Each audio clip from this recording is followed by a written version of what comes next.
Alhamdulillahi wahda, wassalatu wassalamu ala man la nabiyya ba'da. Ya ibadallah, assalamu alaikum wa rahmatullah. Les meilleures louanges sont inconditionnellement destinées à Allah. Allah l'unique, sans fils. Allah qui interdit formellement la fornication. Que la paix et la bénédiction d'Allah soit sur Muhammad. Lui qui met sa umma en garde contre la fornication. Ainsi que sur sa famille pieuse, ses valeureux compagnons et tous ceux qui le suivront jusqu'au jour de la rétribution. Adorateur d'Allah. Allah exalté soit-il de dire dans son glorieux Coran, ne vous approchez pas de la fornication. Une véritable barrière contre ces dangers dont les conséquences sont dramatiques ici-bas et dans l'au-delà.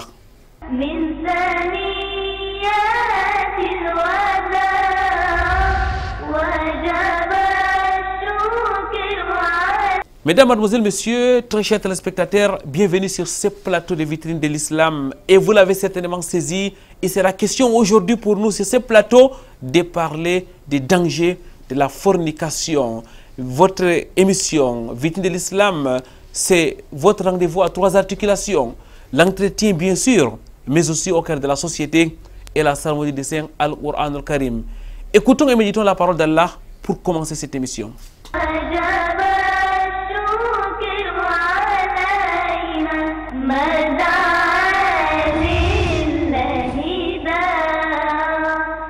أعوذ بالله من الشيطان الرجيم ولا تنكحوا ما نكح آباؤكم من النساء إلا ما قد سلف إنه كان فاحشة ومقتا وساء سبيلا حرمت عليكم أمهاتكم وبناتكم وأخواتكم وأماتكم وخالاتكم وبنات الأخ وبنات الأخت وأمهاتكم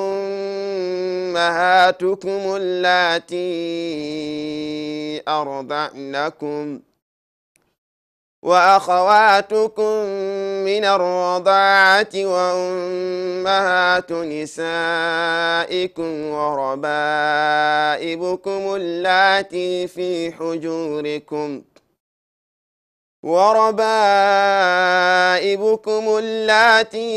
حجوركم من نسائكم اللاتي دخلتم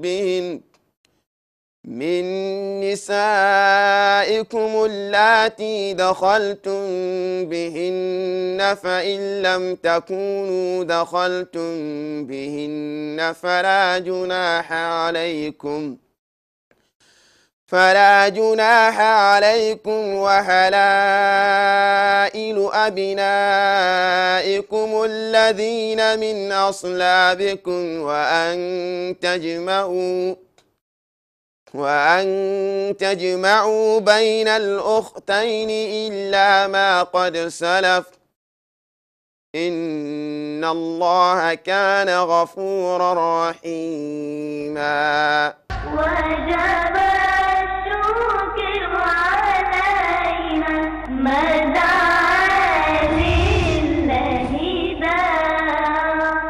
رب اشرح لي صدري ويسر لي امري واحلل عقدة من لساني يفقهوا قولي. Mesdames, Mademoiselles, Messieurs, ahlan wa sahlan wa marhaban bikum, bienvenue sur ce plateau des vitrines de l'islam. Aujourd'hui, nous allons nous arrêter sur un fléau qui est en train de faire des ravages dans notre communauté. Nous allons aujourd'hui parler de ce grand péché qui a été banalisé par beaucoup parmi nous. Nous allons aborder la question de l'adultère et de la fornication. Et pour en parler, nous recevons pour la première fois sur ce plateau, mesdames, mademoiselles, messieurs, un prédicateur bien connu sur le triangle national, le frère Tieche Youssouf Ramadan. Assalamu alaikum wa rahmatullahi wa barakatuh, ya Cheikh. Wa alaikum assalam wa rahmatullahi wa barakatuh. Frère Tieche Youssouf Ramadan, bien connu sous le nom de Abou Abdullah. Il faut noter, frère, dans la foi qu'il est étudiant en cycle master à l'université islamique de Médine. Il est étudiant notamment en Aqidah, le dogme islamique. Ceci après avoir traversé le cycle des hadiths dans la même université. Aujourd'hui, il est en vacances, disons les choses telles qu'elles sont, sur le triangle national. Et nous avons donc profité de sa présence dans la ville de Douala pour nous entretenir avec lui sur la question dramatique de la fornication. Cheikh Youssouf Ramadan, qu'Allah vous récompense une fois de plus d'avoir accepté notre invitation malgré votre calendrier chargé. Mais je rappelle quand même que ce n'est pas la première fois que vous apparaissez sur Vitrine de l'Islam, puisque nous avons régulièrement couvert les événements organisés par la Fondation Tieche, dont vous faites partie. Nos téléspectateurs vous connaissent certainement bien, même ceux qui ne sont pas dans la ville de Douala, qui sont habitués à vos conférences. Frère Tieche Youssouf Ramadan, on va d'abord commencer par nous accorder sur la définition des expressions. Lorsqu'on dit la fornication en langue arabe, c'est azina. Ma huwa zina? Bismillahirrahmanirrahim. Alhamdulillahi Rabbil Alamin. Sallallahu wa sallam ala nabiyyina Muhammadin wa ala alihi wa sahbihi ajma'in. Au nom d'Allah, le tout miséricordieux, le très miséricordieux, louange à Allah, Seigneur de l'univers, que la paix et le salut soient sur le sceau de ses prophètes Muhammad sallallahu alayhi wa sallam, sa famille, ses compagnons, ainsi que tous ceux qui le suivront sur le droit chemin jusqu'au jour du jugement dernier. Pour parler de la définition de la fornication, du point de vue islamique, les juristes s'accordent, et c'est à l'unanimité, sur le fait que la fornication se caractérise par la pénétration du sexe masculin dans le sexe féminin, en dehors du mariage. C'est comme ça que les juristes islamiques ont défini la fornication. Mais il convient de rappeler ici que quand on parle de fornication, c'est un ensemble de choses. Ce n'est pas seulement cette relation qui existe entre l'homme et la femme, et de cette relation illicite qui existe entre l'homme et la femme. C'est également l'ensemble de tout ce qui conduit à cette relation qui se concrétise par cette pénétration. Quand vous parlez de tout ce qui conduit à cet acte, vous faites allusion à quoi, frère Youssouf Ramadan? Nous faisons allusion au regard et à tout ce qui peut suivre ce regard, comme la parole, comme le fait de tendre la main, de marcher vers une femme convoitée et à qui on propose de passer à cet acte. Donc tout ce qui mène vers cet acte est aussi interdit en quelque sorte. Et bien évidemment, puisque dans le Coran, Allah subhanahu wa ta'ala n'a pas interdit la fornication, mais Allah subhanahu wa ta'ala interdit de se rapprocher de la fornication. Alors, ça nous permet donc effectivement d'aborder les dalils, parce qu'en islam, les musulmans ne parlaient pas en l'air. Ils s'appuient toujours sur les références livresques, sur la sunna, mais aussi sur le Coran al-Karim. On va donc commencer par les versets nobles du Coran. Que dit Allah exalté soit-il par rapport à la fornication? Allah subhanahu wa ta'ala dit « Wa la takrabu zina, innahu kana fahishatan wa sa'a sabila » Ne vous rapprochez pas de la fornication. Donc Allah subhanahu wa ta'ala, à travers ces versets, a interdit le fait de se rapprocher de la fornication, parce que en réalité, lorsqu'on se rapproche de la fornication, on finit toujours par tomber dans la fornication. Ça, c'est pour ce qui est du verset coranique. Ça veut dire qu'il n'y a donc pas d'ambiguïté, frère Youssouf Ramadan. Ça veut dire que la parole d'Allah est ici claire. La takrabou, c'est un ordre qui ne souffre d'aucune ambiguïté. Non, exactement. C'est pour ça qu'il n'y a même pas de divergence sur la question, parce que la question de la fornication a été traitée de manière claire et explicite dans le Coran, comme vous l'avez dit. Jazakumullahu khairan. On va donc maintenant dans les hadiths du prophète Muhammad sallallahu alayhi wa sallam. Non, dans un hadith authentique rapporté par Bukhari et Muslim, hadith de Abi Huraira, le prophète Muhammad sallallahu alayhi wa sallam dit « Kutiba libni Adam hadduhu min ad-dina, huwa mudrikan lahu la mahala. Fal'ain tazni wa zinaha an-nadar. واليد تزني وزناها البطش والرجل تزني وزناها المشي الخطى والفرج يصدق ذلك كله أو يكذبه أو كما قال رسول الله صلى الله عليه وسلم. Dans ces récits authentiques, le prophète Muhammad sallallahu alayhi wa sallam dit Allah subhanahu wa ta'ala a prescrit au serviteur sa portion de fornication et il lui arrivera de tomber inéluctablement. Donc, l'œil fornique et la fornication de l'œil, c'est la vue.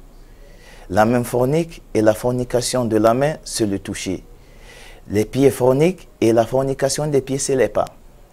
Et le cœur aspire. Le cœur aspire et le sexe concrétise cela ou le démon. Ya salam, on reste bouche bée lorsqu'on suit ces hadiths qui est aussi clair que les versets dans l'exalté soit-il. Frère Youssouf Ramadan, lorsque vous parlez, ou bien lorsque le prophète Mohammed sallallahu alayhi wa sallam parle de la fornication de l'œil, ça veut dire quoi? Ça veut dire regarder une femme qui n'est pas la sienne? C'est quoi exactement? Non, ça veut dire regarder une femme qui n'est pas la sienne ou toute autre image pouvant réveiller en nous ce sentiment. Vous savez, Allah subhanahu wa ta'ala a créé en l'homme des récepteurs hormonaux. Et ces récepteurs, lorsqu'ils ne sont pas canalisés, finissent par se déclencher. Ou alors, lorsqu'on ne se comporte pas comme Allah subhanahu wa ta'ala l'a prescrit, on finit toujours par déclencher ces récepteurs hormonaux. Donc, quand on libère la vue sans la canaliser par les tests du Coran et de la Sunna, on finit par poser le regard sur quelque chose qui ne nous est pas licite et qui peut réveiller ces récepteurs hormonaux. Frère Youssouf Ramadan, en s'appuyant donc sur ces hadiths que vous avez rappelés, on peut donc déduire qu'il y a plusieurs types de la fornication, ou du moins qu'il y a plusieurs étapes qui conduisent vers l'acte final, qui est donc la fornication elle-même. Exactement. Parce que, comme le prophète Mohammed sallallahu alayhi wa sallam l'a signifié dans ce hadith, deux personnes ne peuvent pas se retrouver en train de passer à l'acte, en train de forniquer, si ce n'est pas le biais d'un regard. Ça commence toujours par un regard. Et lorsque cela est négligé, lorsque l'enseignement de la sunna par rapport à ce problème est négligé, on finit toujours par évoluer. Après le regard, il y a la parole qui suit le regard. Et après, il y a les membres qui entrent en jeu.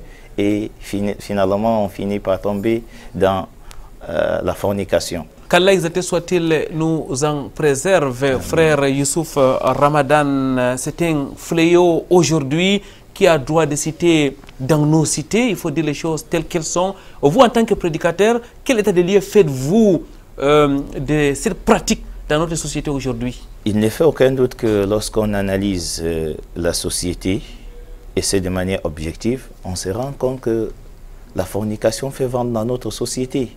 Et elle est devenue une pratique répandue. On a même l'impression qu'elle est devenue banalisée. Parce que les gens s'intéressent moins à ce problème. Et quand je dis s'intéresser, je dis les gens s'attaquent moins à ce problème, dans le sens de chercher les résolutions. Effectivement, frère Youssouf Ramadan, tel que vous le dites, aujourd'hui dans notre société, c'est devenu normal hein, qu'un jeune de 15 ans, qu'une jeune fille de 16 ans et son petit ami, c'est normal qu'un vieux papa ait un deuxième bureau à l'extérieur alors qu'il a sa femme à la maison. Vous nous dites là que c'est des comportements condamnés. Exactement, c'est des comportements condamnés. Parce qu'Allah subhanahu wa ta'ala, après avoir créé l'homme, a organisé les relations qui devraient exister entre les hommes. Ça veut dire qu'Allah subhanahu wa ta'ala au départ a mis chaque chose à sa place. Et vous savez que lorsque les choses ne sont plus à leur place, ça crée un désordre et un dysfonctionnement total. Qu'Allah subhanahu wa ta'ala nous en préserve. Qu'Allah exalté soit-il nous en préserve. Frère Youssouf Ramadan, nous allons toujours rester dans l'état des lieux. La fornication aujourd'hui est visible dans notre société. Vous l'avez dit, et c'est une réalité palpable. Frère Youssouf Ramadan, on a l'impression que c'est encore pire dans les milieux juvéniles. Exactement, exactement. Quand on voit comment le diable met les batteries en marche pour pervertir les jeunes, on peut comprendre cette réalité que vous êtes en train de soulever. Il ne fait aucun doute que les gens sont exposés à ce fléau et qui sont les plus touchés. Qu'Allah subhanahu wa ta'ala nous en préserve. Et ce qui est surprenant, c'est que même les femmes mariées aujourd'hui ne sont pas épargnées, frère Youssouf Ramadan. C'était quand même rarissime de comprendre qu'une femme mariée a trompé son mari, mais aujourd'hui, on entend cela de gauche à droite. C'est quand même sans commentaire, frère Youssouf Ramadan. Exactement. Mais en réalité, ça, c'est le fruit de l'insouciance, frère Kouiranga. Vois-tu, il n'y a personne qui maîtrise la créature que le Créateur. Allah subhanahu wa ta'ala, après nous avoir créés, nous a fait comprendre qu'il a créé le diable. Et que le diable est notre ennemi. Et Allah subhanahu wa ta'ala nous a demandé de considérer le diable comme tel. Il a dit, « Inna shaytana lakum aduwun فَاتَّخِذُوهُ عَدُوًّا. Certes, le diable est pour vous un ennemi, considérez-le comme un ennemi. Quand on est en présence, quand on sait qu'on a autour de soi un ennemi, on est aux aguets, on fait attention. Et c'est cette insouciance, parce que les gens ne sont plus soucieux. Les gens sont insouciants et ne font pas attention à ce fléau, parce que justement, les gens suivent le diable dans tout ce qu'il leur propose. Et c'est ça le danger, c'est pour ça qu'on peut observer, et Annie, ce problème que vous êtes en train de soulever. Même la femme, dans sa maison, est exposée à la fornication. Justement parce que la femme n'a plus, ou alors les musulmans, ou alors les hommes, ne considèrent pas le diable comme ennemi. Les gens ne font pas attention à ce qu'ils voient à la télévision, par exemple. Les gens ne font pas attention à l'éducation qu'ils reçoivent. Et c'est ça la cause. Donc, à vous écouter, le diable est là, mais à côté du diable, il y a des causes multiples qui font en sorte que les uns et les autres vont sur le chemin de la fornication, et puis la fornication elle-même. Non, non. Alors, quelles sont ces causes? Et parmi les causes, comme nous avons dit, c'est déjà le manque d'attachement aux enseignements de l'islam. L'ignorance. Non, l'ignorance, Yahri. Parce que quand on sait, c'est qu'Allah subhanahu wa ta'ala réserve aux fornicateurs, on met tous les batteries en marche pour s'écarter de la voie de la fornication. Quand on médite sur les conséquences de la fornication dans la société, on doit tout faire pour être à l'abri de la fornication. Frère Youssouf Ramadan, vous avez aussi évoqué l'éducation. Ça veut dire qu'aujourd'hui, les parents ne jouent pas leur rôle. Les parents ne sont plus stricts vis-à-vis de la sortie de leurs enfants. Non, mais exactement, Yahri. Et je crois que ce constat, je ne suis pas le seul à le faire, nous pouvons tous le constater. Les parents ne jouent plus leur rôle. Parce que de jour en jour, on constate que les parents ont abandonné l'éducation des enfants à l'école. Alors que ce n'est pas comme ça que ça devrait se passer. Donc, l'école fait partie du corps éducatif. Mais ce n'est pas à l'école d'éduquer les enfants toute seule.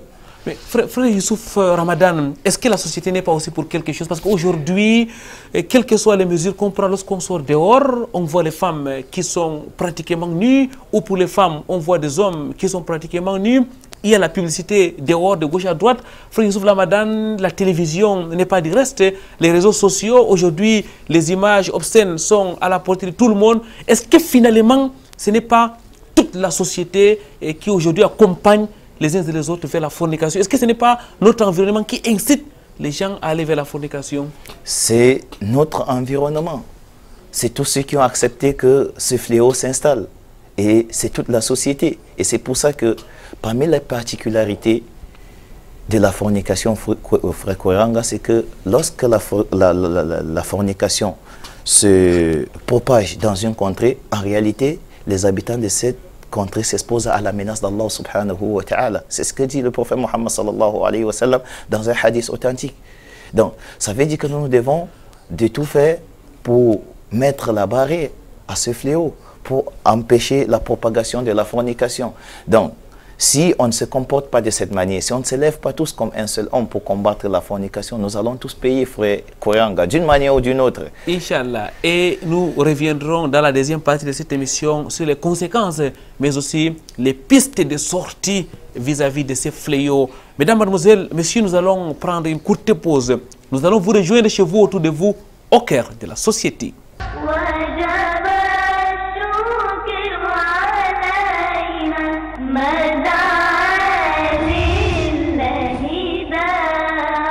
Il t'interroge sur le menstru. Ce verset 222 de la sourate 2 du noble Coran est le thème principal du séminaire de formation organisé par l'Institut d'enseignement arabe et islamique Al-Bayan.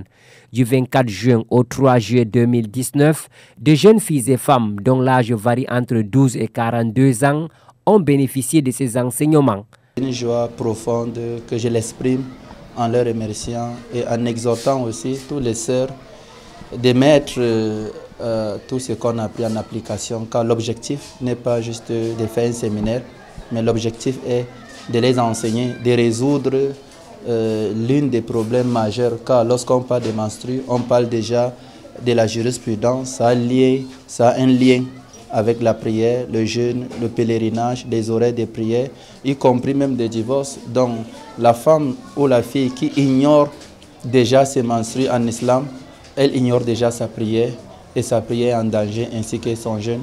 Donc nous allons dire Alhamdulillah, l'objectif a été atteint, alhamdulillah. Outre le thème principal, plusieurs sous-thèmes à l'instar des symptômes de la puberté et l'hygiène intime ont été développés. On a plutôt commencé de la puberté jusqu'au niveau des menstrues. Comment reconnaître un enfant déjà pubère et quels sont les conseils à donner à cet enfant jusqu'au moment où l'enfant commence déjà à avoir ses menstrues. Comment est-ce qu'elle doit s'adapter, comment préparer l'enfant psychologiquement. Et de ça, nous avons aussi parlé de comment faire sa toilette quotidienne.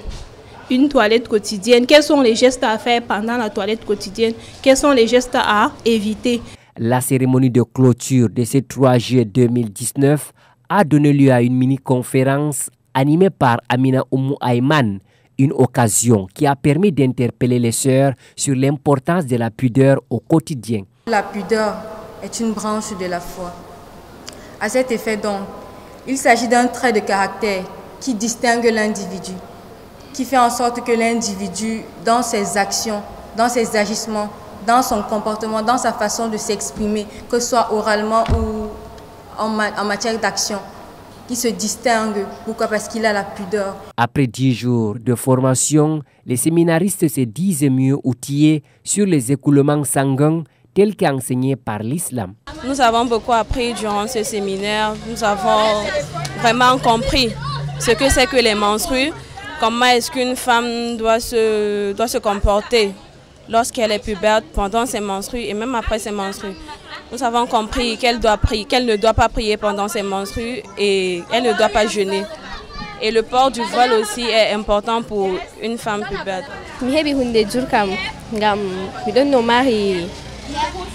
Mi don no mari problème du jour hala kujeji hayla dum alhamdulillah mi hebi mi labbitini duddi am mi hebi bo mi fami kujeji jour ko mi torata ala kam o wallitinam dum joda ha mi heba mi bo mi walla minirabe am. J'ai fait le déplacement de Bafoussa pour venir jusqu'à Douala pour en savoir plus sur les menstruations. Est-ce que quand une fille a les menstruations, elle doit prier, elle doit jeûner, elle ne doit pas faire ceci, elle ne doit pas faire cela.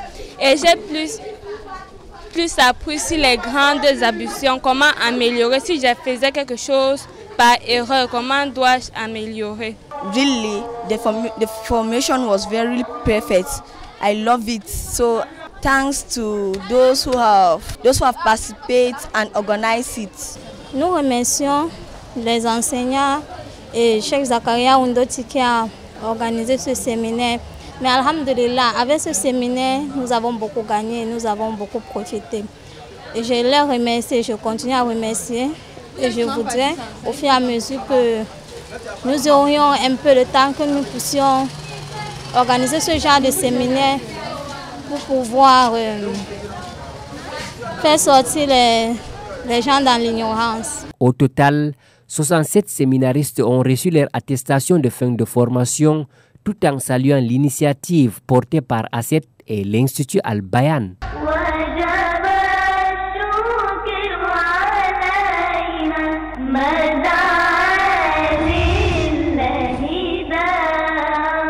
Eid al-Adha 1440 après le Jir, orphelins, veuves et autres démunis étaient de la fête. Ce 12 Zulhijjah correspondant au 13 août 2019, ACET Al-Bayan, la New Muslim Center of Charity et l'ONG turc Hassan ont donné la joie à ces familles nécessiteuses. Pour la circonstance, plusieurs bœufs ont été immolés. On a eu l'opportunité d'avoir un partenariat avec Hassan qui est basé en Europe. Et donc voilà leurs représentants ici. Ils sont venus en équipe pour nous aider à faire et aider les orphelins, les nécessiteux, les pauvres, pour qu'ils aient quelque chose à fêter. Ils sont venus partager avec nous pendant la fête. Alhamdulillah, 200 büyükbaş kurban kesiyoruz inşallah. Bunu Yuan'da da, Çuvala'da, değişik yerlerde, 7 bölgede kestik elhamdülillah. Burada da şu anda bu kurbanla gördüğünüz gibi kesmekle meşgulüz. Allah yardımcınız olsun herkese, bütün Müslümanlar inşallah. Bayram mübarek olsun. Un geste de cœur qui a permis à plus de 500 familles de célébrer la Eid avec faste. Un moment de partage qui s'inscrit dans l'esprit de cette fête. Grâce à Allah, après, grâce à l'action menée par cette association bénie, Hassan, que ce n'est pas déjà la première fois qu'elle assiste à ACET Al-Bayan, c'est déjà la 3e année consécutive pendant le Ramadan et pendant les fêtes de sacrifice, accompagné de l'association Muslim Charity, dont le Cheikh Abdel Fattah, Allah Tabaraka wa Ta'ala, lui confié ces tâches, dont nous remercions Allah Tabaraka wa Ta'ala, ainsi que nous remercions l'association ACET qui s'est déplacée vraiment de l'Europe pour assister les 1015 orphelins qu'on a eu à recenser pour la fête du sacrifice. Et Inch'Allah, tous les 5 seront donc immolés, distribués aux 1015 orphelins ainsi que des veuves, et sans oublier la prison centrale. Nous remercions Allah, nous remercions à tous nos partenaires, à tous nos frères qui nous aident de loin ou de proche. Allah Tabaraka wa Ta'ala les récompense. Dans le rang des bénéficiaires, c'est la gratitude totale pour cet élan de solidarité. Today I'm very happy looking at the action that ACET is taking for the orphans. Really, I'm very glad for this because orphans are people that need help, and ACET have taken this, and that's a good action, a very good action. I'm very happy. Nous remercions l'association ACET Al Bayan d'avoir aidé les orphelins. Ceux qui n'ont pas pu avoir de quoi fêter, nous leur remercions vraiment parce que c'est vraiment quelque chose de bonheur pour eux aussi. Moi, je suis là pour représenter le quartier Makea. Allah ka nuna musu haske, ka nuna musu haske, Allah ka biya musu bukatun su duniya da lahira. Allah ya saka, Allah ya saka, Allah ya sa su fi haka. Da wanda ya tsaya yake nema da wanda suke kawa ubangiji Allah ya albarkanci abin da suke yi. Allah ya albarkance su. Allah ka hada mu a gidan aljanna. Mu duka gabaki ɗaya dukkan wanda suke wannan sungulla da na birni da na ƙauye, ya Allah, Allah ka duba mu da rahamanka. Ka duba mu da rahamanka. Assalamu alaikum wa rahmatullahi wa barakatuh. Au-delà des orphelins, le partage du repas de fête, c'était à la prison de New Bell avec ACET Al Bayan. Ici, les détenus ont bu et mangé conformément aux recommandations de l'islam.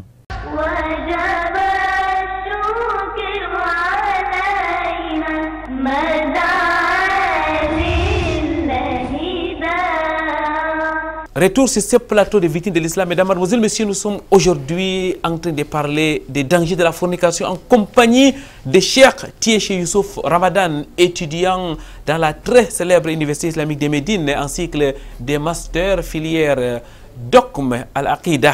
Lui qui a donc d'abord traversé le cycle de la licence en hadith, la parole du prophète Mohammed sallallahu alayhi wa sallam. Tieche Youssouf Ramadan, un prédicateur bien connu sur le triangle national. Frère Youssouf Ramadan, à l'exalté soit-il, a formellement interdit la fornication. Le prophète Mohammed sallallahu alayhi wa sallam a mis en garde sa umma contre les méfaits de la fornication. On va à présent aborder les conséquences, parce que ni Allah ni son prophète n'interdisent quelque chose sans que cela ne soit un véritable danger pour nous. On va aller sur 3 plans. C'est le plan spirituel, c'est le plan social, mais aussi le plan économique. C'est le plan spirituel. Commençons par là, frère Youssouf Ramadan. Quelles sont les conséquences de la pratique de la fornication? Parmi les conséquences graves de la pratique de la fornication, nous pouvons citer la corruption de l'âme. Vous savez, dans un hadith authentique, le prophète Mohammed sallallahu alayhi wa sallam a dit: إن الإيمان لا يخلق في جوف أحدكم كما يخلق ثوب أحدكم فاسألوا الله أن يجدد إيمانكم. Dans ce hadith authentique, le prophète Mohammed sallallahu alayhi wa sallam dit: la foi s'abîme dans le cœur de l'un d'entre vous comme son vêtement s'abîme. Qu'est-ce que le prophète Mohammed sallallahu alayhi wa sallam a voulu qu'on comprenne à travers ce récit prophétique? C'est qu'en réalité, nous devons de préserver notre foi, et que, comme le vêtement, lorsque la foi est exposée à des taches grossières, il se peut que cette foi s'abîme et que l'âme devienne une âme corrompue. Et dans le verset, Allah subhanahu wa ta'ala dit, après avoir juré 11 fois, frère Koueranga, Allah subhanahu wa ta'ala dit: Qad aflaha man zakkaha wa qad khaba man dassaha. Bienheureux soit celui qui aura purifié son âme, et malheur à celui qui la corrompt. Donc, parmi les méfaits néfastes de la fornication sur la foi, c'est la corruption de l'âme. Parce que, comme nous avons dit dans un autre hadith, pour expliquer ce hadith, le prophète Mohammed sallallahu alayhi wa sallam: Inna al-abda idha adnaba dhanbun nutikitat fi qalbihi nuktatan sawda. Lorsque le serviteur commet un péché, il est pointé dans son cœur un point noir. Et ce point noir dépend de la nature du péché. Quand c'est un grand péché, ça a plus d'effet qu'un petit péché. Et la fornication, sans doute, fait partie des grands péchés. Donc, parmi les plus grands méfaits de la fornication, c'est la corruption de l'âme. Qu'Allah subhanahu wa ta'ala nous en préserve. Amin, Souma Amin, frère Youssouf Ramadan, la conséquence ici-bas, mais certainement une conséquence atroce dans l'au-delà aussi. Non, bien évidemment. Et dans un hadith, le prophète Mohammed sallallahu alayhi wa sallam a raconté un rêve. Lorsque Jibril l'a amené au ciel, il a vu certains habitants de l'enfer. C'était des fornicateurs, châtiés par Allah subhanahu wa ta'ala, qui s'est retrouvé dans un châtiment atroce. Et lorsque le prophète Mohammed sallallahu alayhi wa sallam l'a interrogé, il a dit, ce sont là les fornicateurs. Donc nous devons éviter la fornication parce que la fornication nous expose à cette menace, au châtiment d'Allah subhanahu wa ta'ala. Châtiment spirituellement parlant ici-bas, mais aussi châtiment dans l'au-delà qu'Allah nous en préserve. Frère Youssouf Ramadan, on va maintenant aller sur le plan social parce que quand Allah interdit quelque chose, c'est aussi un danger dans nos rapports sociaux. Quels sont les méfaits de la fornication sur le plan social? Vous savez, frère Koueranga, la pudeur est une notion essentielle dans la construction d'une société. Une société dépourvue de pudeur ne peut être une bonne société. Et je crois que là, les gens sont unanimes sur cette base. Or, il n'est fait aucun doute que la fornication détruit la puberté et porte atteinte à la dignité humaine.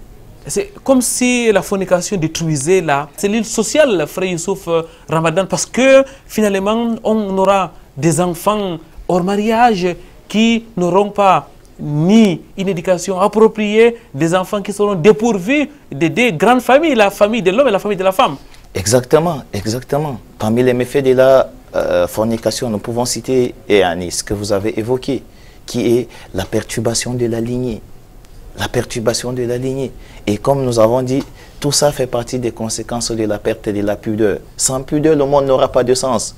La société n'aura pas de sens. La société perdra sa valeur. Et lorsqu'on vous écoute, frère Youssouf Ramadan, on comprend bien pourquoi est-ce qu'aujourd'hui, il y a une véritable crise sociale dans notre pays et même dans le monde entier. C'est parce qu'effectivement, la pudeur a foutu le camp, permettez-moi l'expression. C'est parce que les uns et les autres sont détournés des enseignements de l'islam, parce qu'ils ont préféré la fornication, l'adultère au mariage. C'est cela donc, frère Youssouf. Exactement. Et Allah subhanahu wa ta'ala, dans un verset, nous a mis en garde en disant فَلْيَحْذَرِ الَّذِينَ يُخَالِفُونَ عَنْ أَمْرِهِ أَنْ تُصِيبَهُمْ فِتْنَةٌ أَوْ يُصِيبَهُمْ عَذَابٌ عَظِيمٌ. Que prennent garde ceux qui vont à l'encontre des enseignements du prophète Muhammad sallallahu alayhi wa sallam, qui est l'envoyé de Dieu. À la fin du verset, Allah subhanahu wa ta'ala, أَنْ تُصِيبَهُمْ فِتْنَةٌ. Parce qu'en allant à l'encontre des enseignements prophétiques, des injonctions divines, on s'expose à la menace d'Allah subhanahu wa ta'ala et au trouble, أَنْ تُصِيبَهُمْ فِتْنَةٌ. Que le trouble ne les frappe, أَوْ يُصِيبَهُمْ عَذَابٌ alim, ou alors qu'un châtiment douloureux ne les frappe, ici-bas ainsi que dans l'au-delà. C'est ça qui justifie cette situation dans laquelle nous nous trouvons.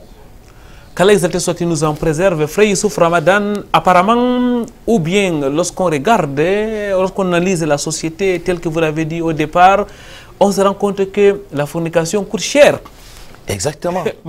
Curieusement, paradoxalement. Paradoxalement, parce qu'en réalité, le diable au fond ne veut pas notre bien. C'est Allah subhanahu wa ta'ala qui veut le bien de l'homme. Mais le diable ne veut pas notre bien. C'est pour ça que spirituellement, il nous anéantit et économiquement, il nous détruit. Vous savez que de nos jours, pour entretenir une femme, c'est cher, frère Koueranga. C'est pour ça que le fornicateur est détruit financièrement par la fornication. Parce qu'il est obligé d'entretenir celle avec qui il entretient cette relation illicite. Et ça lui coûte cher.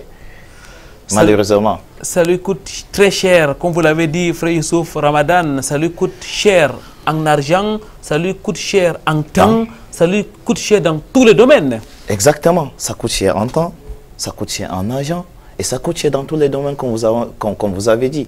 Parce que, pourquoi est-ce qu'on dit que ça coûte cher dans tous les domaines? Vous savez, la crainte d'Allah subhanahu wa ta'ala est quelque chose d'une importance capitale, parce qu'en réalité, à travers la crainte d'Allah subhanahu wa ta'ala, on accède à l'issue favorable dans tout ce qu'on entreprend. Or, le fornicateur devient un pervers et par contre se met dans la posture de ceux qui ne craignent pas Allah subhanahu wa ta'ala et perd ce mérite. C'est-à-dire qu'Allah subhanahu wa ta'ala dans le Coran a promis à celui qui craint Allah subhanahu wa ta'ala de lui accorder une issue favorable dans tout ce qu'il entreprend. Or, le fornicateur devient un pervers et ne peut bénéficier de ce mérite qu'Allah subhanahu wa ta'ala nous en préserve. C'est pourquoi qu'il perd tout en réalité. Jazakallah khairan, frère Youssouf Ramadan, on retient de vos propos que la fornication est donc un cancer pour l'âme, un cancer pour le cœur, un cancer pour le tissu social, mais un cancer aussi, mesdames, mademoiselles, messieurs, pour notre économie. Qu'Allah exalté soit-il nous en préserve. On va prendre une autre pause. Nous reviendrons juste après.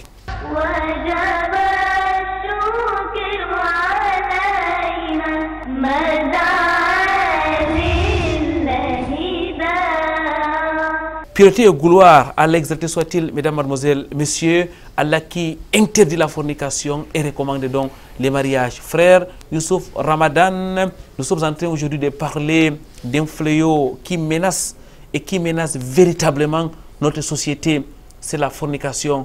Frère Youssouf Ramadan, les conséquences ont été donc dites, les versets d'Allah exalté soit-il ont été rappelés. Maintenant, comment donc faire pour prévenir, pour lutter contre la fornication à titre préventif? C'est se remettre dans l'ordre des choses. Comme nous avons dit, Allah subhanahu wa ta'ala a mis quelque chose à sa place. C'est pour ça qu'Allah subhanahu wa ta'ala a légiféré le mariage. Donc il faut déjà penser au mariage parce que le mariage en soi-même constitue une solution à la fornication. Mais les gens vous diront aujourd'hui que c'est compliqué les mariages, frère Youssouf Ramadan. Pour se marier, il faut des centaines de mille et tout le monde n'a pas cette liquidité-là. Beaucoup de jeunes vous diront que non, aujourd'hui, ils sont à l'école, ils ne peuvent pas encore se marier. Est-ce qu'il n'y a pas d'autres solutions ou bien comment donc enlever cette barrière-là au mariage aujourd'hui? Déjà, pour enlever cette barrière, il faut se rappeler du hadith du prophète Muhammad sallallahu alayhi wa sallam où il dit Ya ma'ashar al-shabab man istata'a minkum al-ba'a falyatazawwaj fa innahu ahfadhu lil-basar fa innahu aghaddu lil-basar wa ahfadhu lil-farj wa man lam yastati' fa alayhi bis-sawm fa innahu lahu wija. Dans ce récit prophétique, le prophète Muhammad sallallahu alayhi wa sallam dit ô jeunes, que ceux qui peuvent doter une femme parmi vous se marient. Et méditez bien, dans le hadith, le prophète Muhammad sallallahu alayhi wa sallam n'a pas dit que c'est lui qui a les moyens financiers. Il a dit que c'est lui qui peut doter une femme, qui a la possibilité, qui a la capacité physique de se marier, qu'il le fasse. Car le mariage est plus proche de la pudeur. La dot, c'est combien alors? La dot dont le prophète parle, c'est combien? La dot, c'est la dot la plus facile dans un hadith authentique parce que effectivement Allah subhanahu wa ta'ala a facilité les choses. La dot la plus aimée auprès d'Allah subhanahu wa ta'ala, c'est la dot la plus légère. Parce qu'il faut faciliter les choses. C'est un phénomène naturel. Les jeunes ont besoin des femmes, les femmes ont besoin des gens. C'est pour ça qu'Allah subhanahu wa ta'ala a voulu que les choses soient faciles et a rendu la dot la plus facile, la plus aimée auprès de lui. Donc dans ce hadith, le prophète Muhammad sallallahu alayhi wa sallam dit aux jeunes, que ceux parmi vous qui peuvent doter les femmes, qui ont la capacité physique, qu'ils se marient. Car le mariage est plus proche de la pudeur et permet de baisser le regard et de préserver le sexe. Il dit, et que celui qui ne peut pas se marier, qu'il jeûne, car le jeûne est une protection pour lui. Donc en réalité, l'islam c'est la solution. L'islam a proposé la solution à toute chose. Mais, Frère Koueranga, il y a un autre aspect qui m'intéresse. C'est que dans le milieu des jeunes, on constate que généralement, quand il arrive que deux jeunes s'aiment et par exemple qui étudient, les parents refusent à ces jeunes de se marier. Pourquoi? Parce qu'ils sont en train d'étudier. Pourtant, il y a une autre solution. Si ce n'est pas de l'insouciance, s'il n'y a pas d'insouciance, il y a une autre solution qu'on pouvait trouver à ce problème. Pourquoi est-ce que chaque parent ne peut pas s'occuper de son enfant et leur permettre de se marier, même après le mariage? Pourquoi est-ce qu'ils ne peuvent pas continuer à subvenir aux besoins de leur progéniture quand ils ne peuvent pas encore se prendre en charge? eux-mêmes, quand ils ne peuvent pas encore prendre en charge leurs épouses? Pourquoi on leur permet de forniquer alors qu'on les empêche de se marier? Parce que c'est ça le problème. Quand deux personnes s'aiment, se voient, ils vont tomber dans la fornication. C'est pour ça qu'islamiquement, quand deux personnes s'aiment, ils doivent se marier.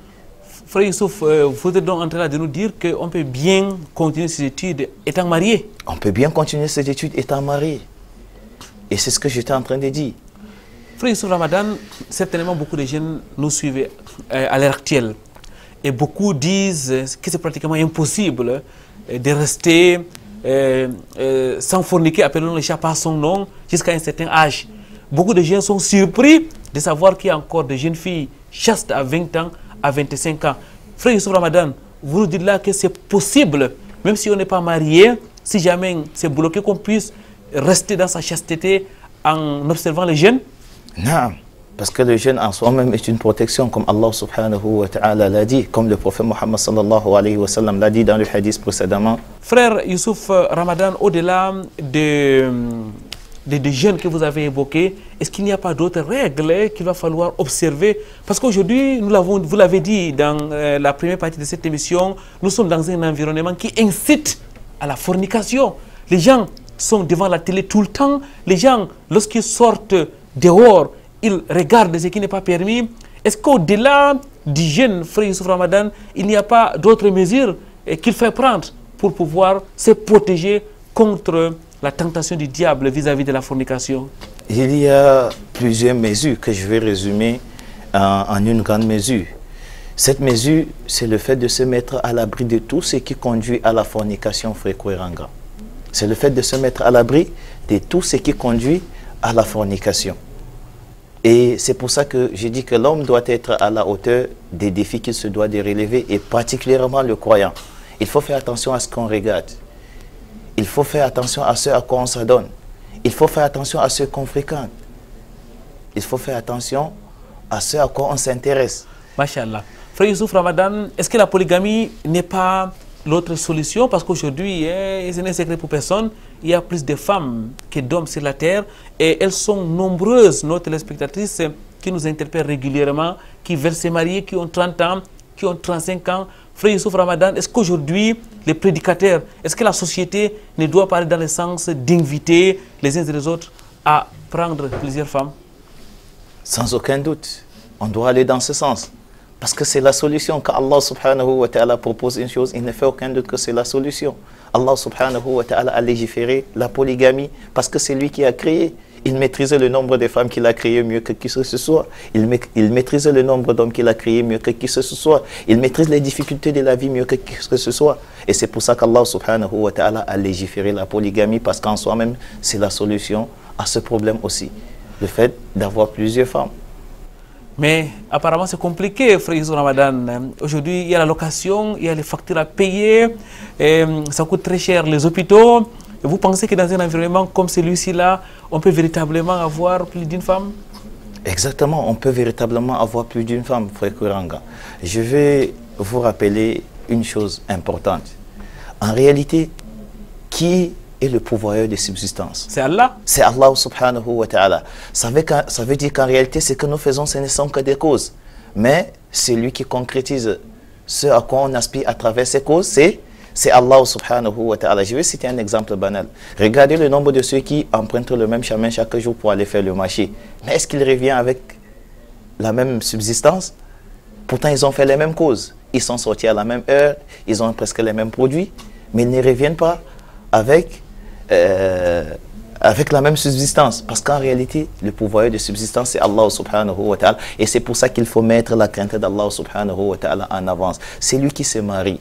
Pas crainte d'Allah subhanahu wa ta'ala. Allah subhanahu wa ta'ala lui promet de lui accorder une issue favorable, et c'est en toutes choses. Quiconque craint Allah, Allah subhanahu wa ta'ala lui accorde une issue favorable et l'enrichit par des moyens dont il n'imaginait. Jazakallahu khairan, frère Youssouf Ramadan. Mesdames, mademoiselles, messieurs, nous nous acheminons vers la fin de cette émission. Il faut dire qu'il y a beaucoup qui sont dans la fornication à l'heure où nous parlons.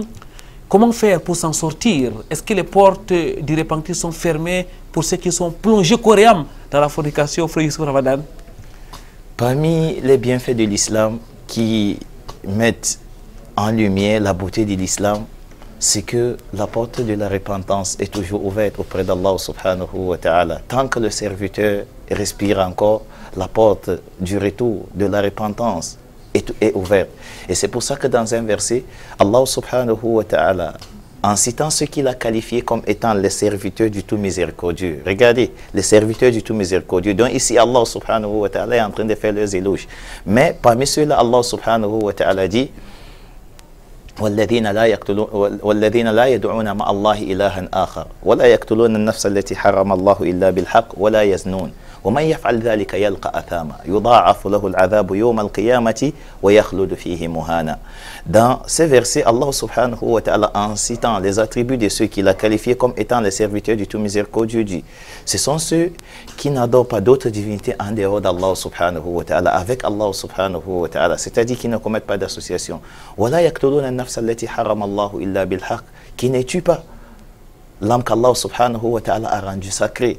ولا يزنون, qui ne forniquent pas. Ensuite, Allah subhanahu wa ta'ala dit وَمَا يَفْعَلْ ذَلِكَ يَلْقَى أَثَامًا, quiconque fait cela sera châtié. يُضَاعَفُ لَهُ الْعَذَابُ يَوْمَ الْقِيَامَةِ وَيَخْلُدُ فِيهِ مُهَانًا, et son châtiment sera multiplié le jour de la résurrection et il y demeurera dans cette situation éternellement.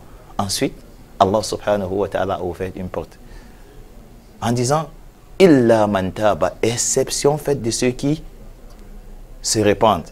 Subhanallah, ils ont commis tous ces grands péchés, mais ils font partie des serviteurs du tout miséricordieux. Pourquoi? À travers la repentance. Allah dit illa man taba, exception faite de ceux qui se répandent, wa amana, croient, wa amila salih, et font des bonnes œuvres.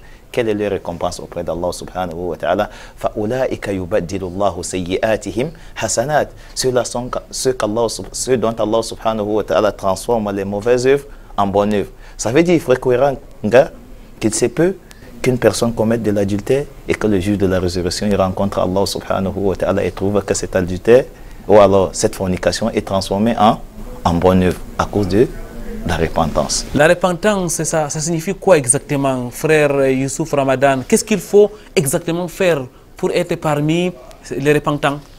La repentance signifie revenir vers son Seigneur. C'est le plan pratique. Non, la repentance signifie regretter après avoir reçu le rappel. Parce que ce qui est sûr, il y a de nombreux téléspectateurs qui sont en train de nous suivre. Ils vont recevoir ce rappel. S'ils reviennent dans l'ordre, je veux dire les fornicateurs parmi eux reviennent dans l'ordre, en regrettant l'acte posé, en implorant le pardon d'Allah subhanahu wa ta'ala et en prenant l'engagement ferme de ne plus jamais y retourner dans ce péché, c'est ça la repentance. Jazakumullahu khayran, frère Youssouf Ramadan, quelle miséricorde notre religion. Alhamdulillah, binimatil islam, frère Youssouf Ramadan. Certainement, nos téléspectateurs ont pris note par rapport au comportement adopté pour s'éloigner de la fornication, mais aussi pour sortir carrément de ces péchés qui aujourd'hui, mesdames, mademoiselles, messieurs, est en train de gangréner notre société. Nous disons une fois de plus merci à notre invité, Tieché Youssouf Ramadan, étudiant dans la très célèbre université islamique de Médine, pour ses éclairages. Avant de partir, on va écouter votre dernier mot, frère Youssouf Ramadan. Mon dernier mot est Ya ma'ashar al-shabab man istata'a minkum al-ba'a falyatazawwaj. Oh jeunes, que ceux qui peuvent doter les femmes parmi vous se marient. Et également aux mariés, que ceux qui peuvent aller au-delà d'une femme, 2 femmes, 3 femmes, 4 femmes, faites-le parce que c'est la solution. Jazakallahu khairan une fois de plus pour ces hadiths du prophète Mohammed sallallahu alayhi wa sallam qui s'adressent véritablement à la jeunesse. Mesdames, mademoiselles, messieurs, on peut bien être jeune et rester chaste. On peut effectivement rester dans la jeunesse, mais adorer l'exalté soit-il comme il se doit. Il suffit simplement de rester cramponné sur les inscriptions, sur les prescriptions d'Allah, mais aussi de jeûner autant qu'on le peut. Nous allons donc mettre un point final à cette émission, tout en vous laissant méditer, quant à nous, sur un verset, à l'exalté soit-il dit, dit aux croyants de baisser les regards. La fornication commence par les regards, comme l'a rappelé notre invité, mesdames, mademoiselles, messieurs. Les regards est très dangereux. Il faut baisser les regards. Lorsque nous marchons en route, il faut baisser les regards. Lorsque nous avons affaire aux personnes étrangères, il faut baisser les regards. Lorsque nous sommes devant les images obscènes à la télévision, dans les réseaux sociaux. vendredi prochain, ça sera un autre jour. Inch'Allah, une nouvelle émission de Victimes de l'Islam. D'ici là, wa'tasimu bihablillahi jami'an wa la tafarraqu. Cramponnez-vous sur les câbles d'Allah et ne vous divisez point. Subhanakallahumma wa bihamdik, nashhadu an la ilaha illa anta, nastaghfiruka wa natubu ilayk. À vendredi prochain donc, Inch'Allah.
مدى